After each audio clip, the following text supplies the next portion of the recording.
नमस्कार, स्वागत है आप सभी का। आप देख रहे हैं उत्तराखंड न्यूज। मैं हूं माधवी पांडे आपके साथ। मुख्यमंत्री पुष्कर सिंह धामी ने गोविंद वल्लभ पंत यूनिवर्सिटी में 17वें कृषि विज्ञान सम्मेलन में बतौर मुख्य अतिथि शामिल हुए। आपको बता दें कि उन्होंने देश विदेश से पधारे विभिन्न विश्वविद्यालयों के सम्मानित कुलपतियों, राष्ट्रीय एवं अंतर्राष्ट्रीय संस्थानों के विभागाध्यक्षों, वैज्ञानिक गणों और देश भर से आए किसान भाइयों एवं बहनों का देवभूमि उत्तराखंड में स्वागत एवं अभिनंदन किया।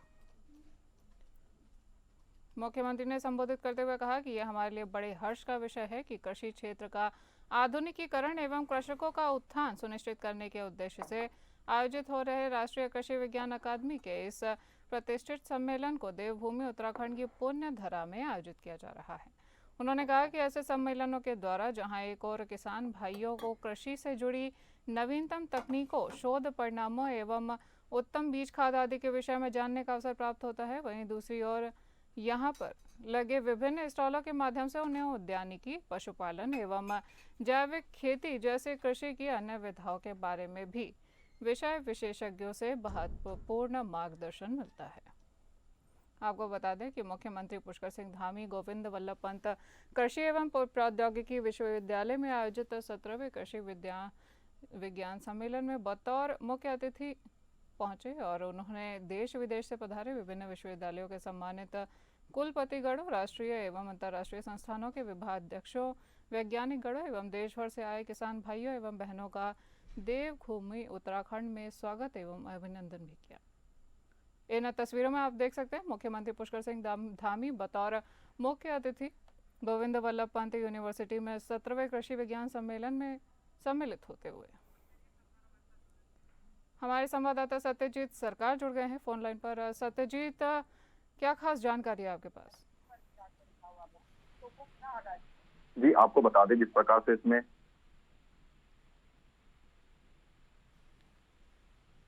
सत्यजीत, आपको मेरी आवाज आ रही है?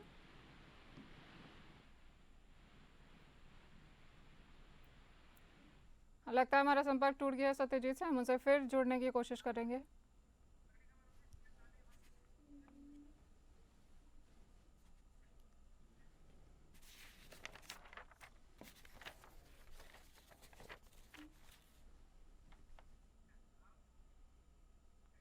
विधानसभा बजट सत्र के दौरान वित्त मंत्री प्रेमचंद अग्रवाल का एक विवादित बयान सामने आया है। आपको बता दें कि विधानसभा बजट सत्र के दौरान सदन में शहरी विकास मंत्री प्रेमचंद अग्रवाल द्वारा पहाड़ी समाज के लिए विवादित बयान पर कांग्रेस समेत तमाम संगठन मुखर हो गए हैं। प्रेमचंद अग्रवाल से माफी मांगने और इस्तीफा देने की मांग की जा रही है। दरअसल विधानसभा बजट सत्र के दौरान सदन के भीतर कांग्रेस विधायक मदन बिष्ट और मंत्री प्रेमचंद अग्रवाल के बीच जुबानी झड़प हो गई थी। अब इस पूरे प्रकरण में तमाम पर्वतीय संगठन एकजुट होकर मंत्री का विरोध कर रहे हैं। विधानसभा बजट सत्र के चौथे दिन सदन की कार्यवाही के दौरान जब मदन बिष्ट ने सदन के भीतर क्षेत्रवाद का मुद्दा उठाया तो फिर प्रेमचंद अग्रवाल अपने आप को रोक नहीं सके। उन्होंने कहा कि उत्तराखंड सिर्फ पहाड़ी लोगों के लिए बना है क्या? उन्होंने भी राज्य आंदोलन के दौरान संघर्ष किया है। दोनों नेताओं की बहस पर विधानसभा अध्यक्ष रितु खंडूड़ी ने भी अपनी नाराजगी जताई। वित्त मंत्री के इस बयान पर मुख्यमंत्री पुष्कर सिंह धामी की भी प्रतिक्रिया सामने आई है। उन्होंने कहा कि प्रेमचंद अग्रवाल ने जो बयान दिया है उसको लेकर जब उन्हें जानकारी मिली तो उन्हें तत्काल प्रेमचंद अग्रवाल से बात करके इसका स्पष्टीकरण देने के लिए कहा था, जो उन्होंने सदन में दिया है। देखिए, मैंने जैसे ही कल मुझे जानकारी हुई कि सदन में इस प्रकार की बात हुई है, ऐसा नहीं है कि वो केवल एक तरफ से बात हुई, लेकिन फिर भी मैंने संसदीय कार्य मंत्री श्री प्रेमचंद अग्रवाल जी को तत्काल मैंने उनसे कहा कि इस प्रकार का एक बात लोगों के अंदर जा रही है, आप तत्काल इस पर अपनी बात यहाँ सदन के अंदर कहिए। तो उन्होंने सदन के अंदर अपनी बात कही है और उन्होंने पूरी तरह से उसको एक्सप्लेन किया है कि उन्होंने क्या कहा, और वो स्वयं लंबे समय से राज्य के अंदर काम कर रहे हैं और उत्तराखंड आंदोलन में भी सक्रिय रहे हैं। इसलिए मैं समझता हूं कि उन्होंने अपनी बात कह दी है और अगर जरूरत पड़े तो आप लोग एक बार और उनसे पूछ सकते हैं। हमारे संवाददाता सतीश कोठारी जुड़ गए हैं। सतीश, अब मुख्यमंत्री का भी प्रतिक्रिया सामने आ रही है प्रेमचंद अग्रवाल के विवादित बयान पर, तो इसको कैसे देखा जा रहा है? देखिए, मैं बात करूं कल जो बयान आया संसदीय कार्य मंत्री का, वो बहुत ही ज्यादा दुर्भाग्यपूर्ण बयान है। जिस तरीके से उत्तराखंड में एक पहाड़ी प्लेन को कुछ कुमाऊं गढ़वाल, इस तरह की जो भाषाएं होती है, ये बहुत ही ज्यादा गलत हैं। और इस पे चाहे पत्रकार की बात करूं, चाहे आम जनता की बात करूं, चाहे मैं बात करूं सदन की, तो लगातार कल से हंगामा चल रहा है इस पे। और लगातार जो है माननीय जो मुख्यमंत्री धामी हैं, उन्होंने भी अपनी प्रतिक्रिया दी और उन्होंने कहा कि जिस तरीके से ये कहा, तो इस पे जो है तो संसदीय कार्य मंत्री जो है अपनी बात को सदन में रखें और स्पष्टीकरण दें। तो इस पे लगातार कल से यही चर्चा चल रही। आज भी बहुत हंगामेदार रहा।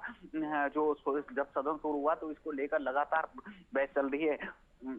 तो अब देखा ही जा रहा है कि मतलब खास करके कोशिश ये हो रहा है कि संसदीय कार्य मंत्री माफी मांगे। इस तरीके के जो भड़काने वाली बात और इस तरीके की जो बात कर रहे हैं, आहत करने वाली बात है, उत्तराखंड के आम जनता को आहत करने वाली बात है। तो इसको लेकर लगातार बहस छिड़ी हुई है कल से। तो अब देखना यह है कि क्या संसदीय कार्य मंत्री फिर दोबारा से माफी मांगते हैं या नहीं मांगते हैं। लेकिन अभी तक उनका कोई जो भी जवाब आता है वो यही आ रहा है कि मेरी बात को तोड़ मोड़ कर रहे हैं और मेरी बात का कोई इस तरीका कोई मेरा ठेस नहीं था, क्योंकि मैं लगातार जनता के बीच रहा हूं और राज्य आंदोलन कर रहा हूं। अब देख रहा ये बात हो है कि माफी मांगते हैं कि नहीं मांगते या क्या होता है। जी सतीश, बने रहिए हमारे साथ, आगे आपसे और भी जानकारी लेंगे।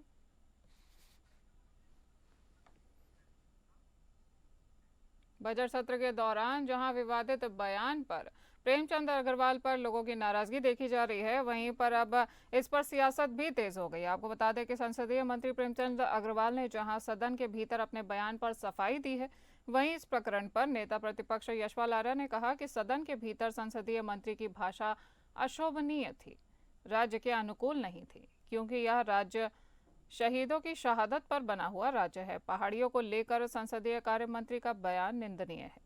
नेता प्रतिपक्ष यशपाल आर्य ने कहा कि कांग्रेस के स्थायी सदस्य मिलकर इस विषय पर मंथन करेंगे और उसके बाद आगे का निर्णय लिया जाएगा।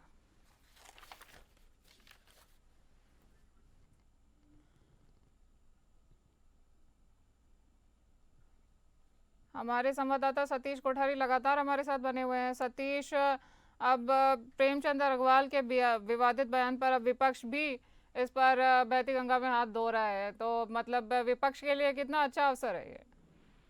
देखिए, विपक्ष के लिए बहुत बड़ा अवसर है, क्योंकि अभी 2 दिन पहले जब शुरू में सत्र शुरू हुआ था, तो शुरू के दिन ही प्रेमचंद अग्रवाल जी ने विवादित बयान दे दिया था। और उस दिन भी उन्होंने जो मदन बिष्ट हैं, जो कांग्रेस के विधायक हैं, उन पे भी बयान दिया कि ये शराब पी के आए हैं।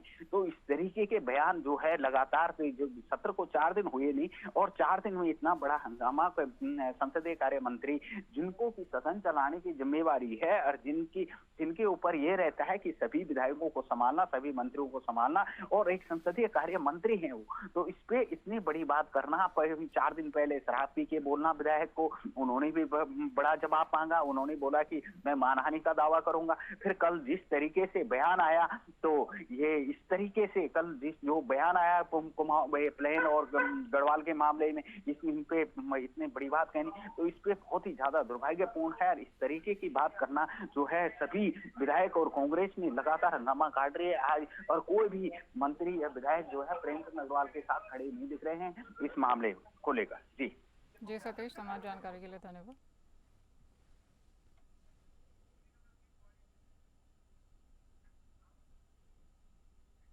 उत्तराखंड के वित्त मंत्री प्रेमचंद अग्रवाल ने जो विवादित बयान दिया, उस पर सिर्फ विपक्षी नहीं बल्कि अब उनकी पार्टी के लोग भी उनके विरोध में खड़े हुए नजर आ रहे हैं।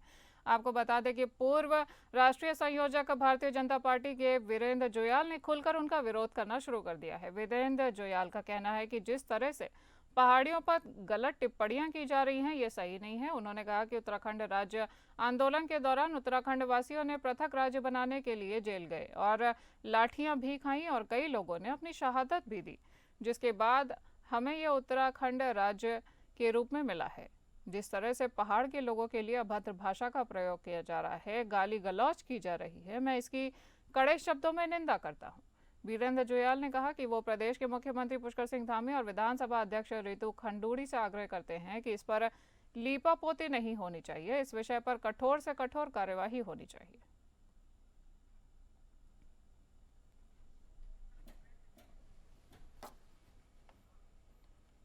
धामी सरकार के द्वारा भू कानून संशोधन विधेयक को ध्वनि मत से सदन में पारित कर दिया गया है। इसके बाद अब बीजेपी के विधायकों ने इसके पक्ष में अपनी प्रतिक्रिया देनी शुरू कर दी है। भाजपा के धर्मपुर विधायक विनोद चमोली ने इसे ऐतिहासिक बताते हुए कहा कि प्रदेशवासियों की पहाड़ों की जमीन को खुर्द-बुर्द किए जाने को जो एक बड़ी चिंता थी वो अब खत्म हो गई है। वहीं विपक्ष ने भू कानून में सरकार को लेकर सरकार पर तीखी प्रतिक्रिया दी है।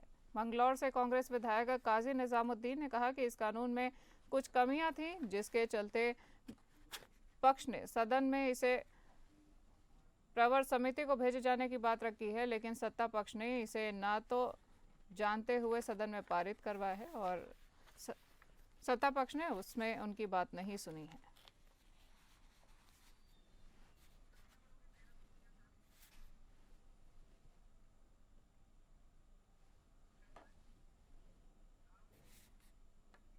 उत्तराखंड विधानसभा में मुख्यमंत्री पुष्कर सिंह धामी ने संबोधन किया है। आपको बता दें कि सीएम पुष्कर सिंह धामी ने संबोधन में रजत जयंती वर्ष के बजट को ऐतिहासिक बताया है। सीएम धामी ने कहा कि अगर मुख्य सेवक यदि जनता से कोई वादा करता है तो उसे पूरा करके ही दम लेता है।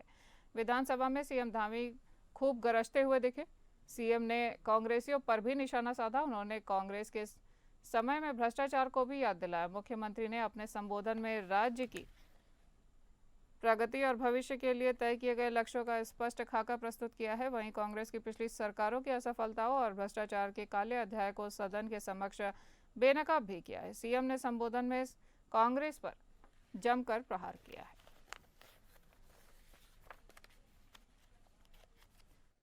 नाम धन्य नेता बार बार इस सदन में, चाहे यहाँ सदन लगे, चाहे वहाँ लगे, चाहे इधर लगे, चाहे यहाँ लगे, एक बात बार बार करते हैं कि भ्रष्टाचार बहुत हो रहा है।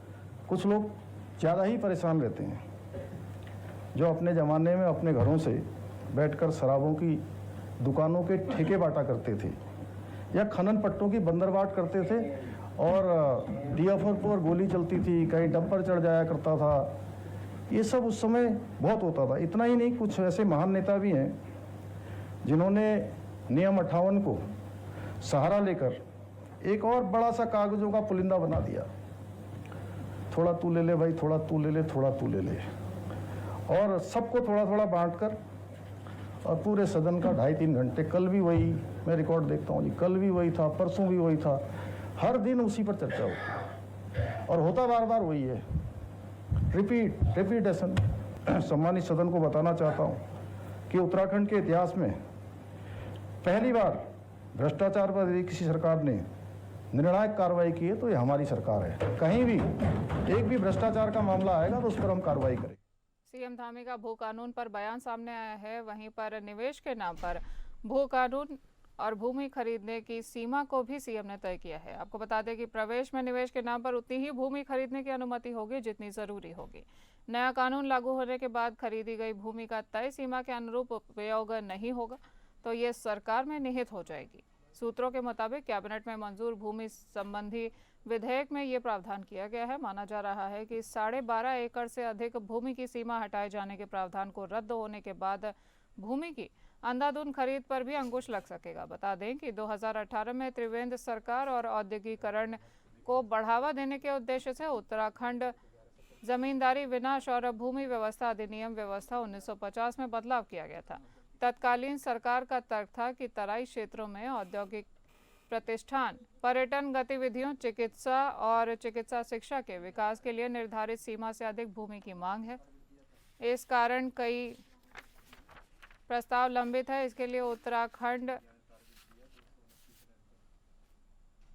उत्तर प्रदेश जमींदारी विनाश और भूमि व्यवस्था अधिनियम व्यवस्था 1950 में परिवर्तन किया गया था।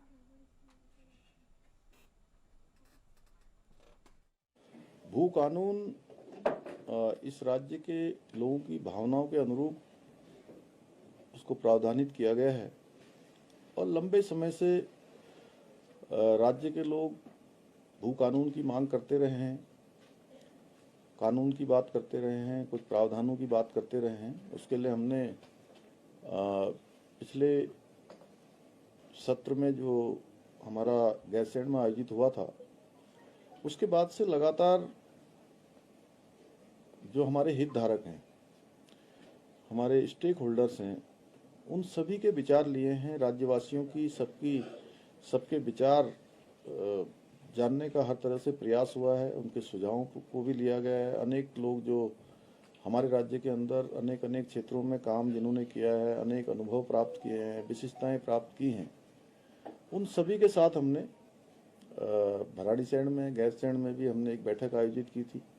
राज्य के हमारे सभी जिलाधिकारियों ने अपने अपने जिलों में लोगों से सुझाव लिए थे और उनके जो सुझाव आए थे उन सुझावों के अनुरूप ये बनाया गया है। विधानसभा में भू कानून विधेयक पारित होने पर अब बसपा के विधायक मोहम्मद शाहजाद ने तीखी प्रतिक्रिया दी है। आपको बता दें कि शाहजाद का कहना है कि मैदानी क्षेत्र के लोगों के साथ भू कानून लागू होने से छलावा हुआ है।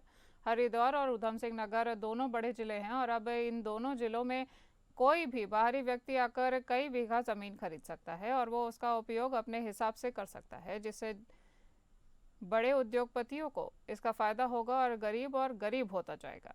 इस पर कैबिनेट मंत्री धन सिंह रावत ने कहा कि जिला प्लान ब्लॉकों के आधार पर बनता है और पौड़ी जिले में सबसे अधिक ब्लॉक हैं और वही इसके मानक भारत सरकार तय करती है। इसके लिए किसी के साथ भी सौतेला व्यवहार नहीं किया जा रहा है। राज्य सरकार राज्य हित में निरंतर अच्छे फैसले ले रही है, जिसका लाभ राज्य की जनता को मिलेगा।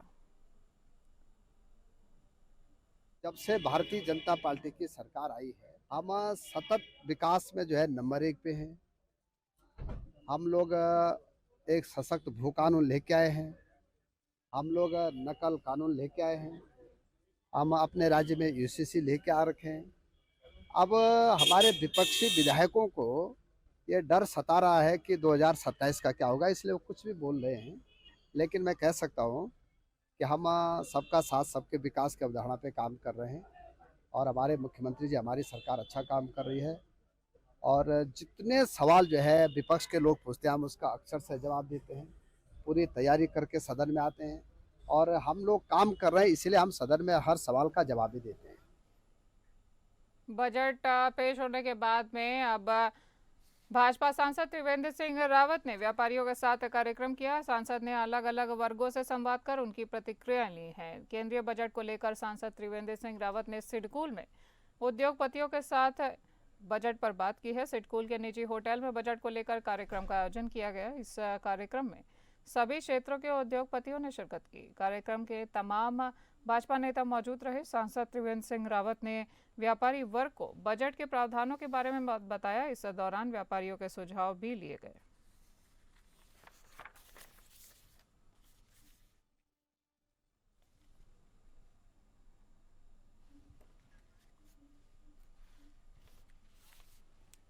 रुद्रपुर शहर के सबसे बड़े गांधी पार्क की जल्द ही कायापलट होगी। आपको बता दें कि सीएम पुष्कर सिंह धामी रुद्रपुर में आगामी दौरा कर गांधी पार्क के सौंदर्यीकरण सहित करोड़ों के विकास कार्यों का शिलान्यास और लोकार्पण करेंगे।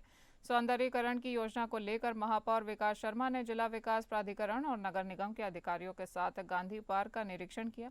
महापौर ने अधिकारियों के साथ सौंदर्यीकरण कार्य योजना पर विस्तृत चर्चा करते हुए रूपरेखा तैयार की। महापौर विकास शर्मा ने मुख्य नगर आयुक्त नरेश दुर्गापाल, जिला विकास प्राधिकरण के सचिव व अन्य लोगों के साथ गांधी पार्क निरीक्षण किया। इस दौरान विकास शर्मा ने कहा कि चुनाव से पूर्व उन्होंने गांधी पार्क को आकर्षक रूप देने का वादा किया था। जल्द ही अब ये वादा पूरा होने जा रहा है। शहरवासियों की डिमांड थी कि ये हमारा सौंदर्यीकरण होना चाहिए और अब समय आ गया। चुनाव से पहले भी हमने घोषणा की थी कि शहर को हम सुंदर बनाएंगे, स्वच्छ बनाएंगे और एक अलग शहर नजर आएगा। और आज ये गांधी पार्क से हमारी शुरुआत हो रही है। हमने इसके निर्माण का कार्य, सौंदर्यीकरण का कार्य हमने यहाँ प्राधिकरण के साथ हम एक MOU साइन कर रहे हैं। हम ड्राइंग इसकी बना रहे हैं, डिजाइन हम बना रहे हैं। प्राधिकरण हमें इसमें फंड देगा और प्राधिकरण के माध्यम से हम इसको सुंदर पार्क, मैं फिर कहना चाहूँगा सिर्फ पार्क, यहाँ कोई पार्किंग नहीं रहेगी, सिर्फ पार्क के लिए बनेगा। इसका जो आधा पार्ट है, यहाँ हमारे जिस प्रकार दशहरा होता है, कई बार दिवाली मेला होता है, कई बार और रंगारंग कार्यक्रम होते हैं, उन सांस्कृतिक कार्यक्रमों के लिए हम इसको रखेंगे। इसके चारों तरफ हम सिंथेटिक ट्रैक बनाएंगे। सिंथेटिक ट्रैक आपने देखा होगा कि जैसे स्टेडियम में है, बच्चे अगर आपके छोटे छोटे बच्चे दौड़ेंगे, रनिंग करेंगे तो उन्हें कोई दिक्कत नहीं होगी, गिरेंगे तो चोट नहीं लगेगी। तो ऐसा सिंथेटिक ट्रैक रहेगा कि जहाँ आपका मन करेगा कि सुबह आके हम भी 4 चक्कर मार लें। अपना फिट इंडिया के मद्देनजर हम इसको सुंदर बनाने का प्रयास करेंगे। केंद्र सरकार द्वारा अधिवक्ता संशोधन बिल का मामला अब जोरों पर है। वहीं हर राज्य में अधिवक्ता संशोधित अधिनियम बिल का विरोध किया जा रहा है। अधिवक्ता संशोधित बिल को लेकर उधम सिंह नगर में वकीलों का विरोध प्रदर्शन जारी है। बिल के विरोध में काउंसिल ऑफ उत्तराखंड के आह्वान पर पूरे प्रदेश में अधिवक्ता पूर्ण रूप से कार्य बहिष्कार पर हैं। केंद्र सरकार द्वारा लाए गए बिल के खिलाफ वकीलों ने जमकर धरना प्रदर्शन और नारेबाजी की है और अधिवक्ताओं का कहना है कि अधिवक्ताओं के स्वतंत्रता पर केंद्र सरकार द्वारा बिल लाकर कुठाराघात और अधिवक्ता के अधिकारों का हनन करने का प्रयास किया जा रहा है। सीनियर अधिवक्ता हरीश दुबे ने बताया कि इस बिल से बीसीआई के हाथों में पावर आ जाएगी और केंद्र सरकार बीसीआई में 3 सदस्य नामित करेगी। इसके बाद सरकार के पास बीसीआई को किसी भी प्रकार का निर्देश जारी करने का अधिकार होगा। उन्होंने कहा कि यह बिल अधिवक्ताओं की स्वतंत्रता को खतरे में डालता है। जो है अधिवक्ता संशोधन विधेयक 2025 प्रस्तावित है, इसमें जो है कि हम लोग विरोध कर रहे हैं। लगातार आप देखिए कि खटीमा में, रुद्रपुर में, सितारगंज में, तीनों जगह से विरोध की खबरें आ रही हैं। ऊपर नैनीताल जिले से भी आ रही है, देहरादून से भी आ रही है, पूरे प्रदेश के अंदर चल रहा है। उसका मेन कारण ये है कि केंद्र सरकार जो है, केंद्र सरकार नामित किए जाएंगे 3 सदस्यों को, जिनका जो बीसीआई जो है, बार काउंसिल ऑफ इंडिया है, वो एक तरीके से मान लीजिए कि वो केंद्र सरकार के अधीन हो जाएगी और केंद्र सरकार अनावश्यक हमारी बार काउंसिल में जो है हस्तक्षेप करने लगेगी, और जो कि हमारे अधिवक्ताओं के लिए भी ठीक नहीं है और जो हमारे जो मुकदमा लड़ने के लिए आते हैं और जो अपने न्याय लेने आते हैं उनके लिए भी ठीक नहीं होगा। तो यह अनावश्यक जो हस्तक्षेप केंद्र सरकार द्वारा करने की एक साजिश रची जा रही है, एक पूर्ण नियोजित वो षड्यंत्र करा जा रहा है, उसका विरोध हम लोग कर रहे हैं। क्योंकि बीसीआई के पास जब पावर आ जाएगी तो बीसीआई कभी भी हमारी बार काउंसिल को जो है कि समाप्त कर देगी। लोकतांत्रिक अधिकार है हमारा, धरना प्रदर्शन करने का अधिकार है, ये सब छीनने लग जाएगी, इसलिए इसका विरोध किया जा रहा है। इस बुलेटिन में इतना ही। नमस्कार।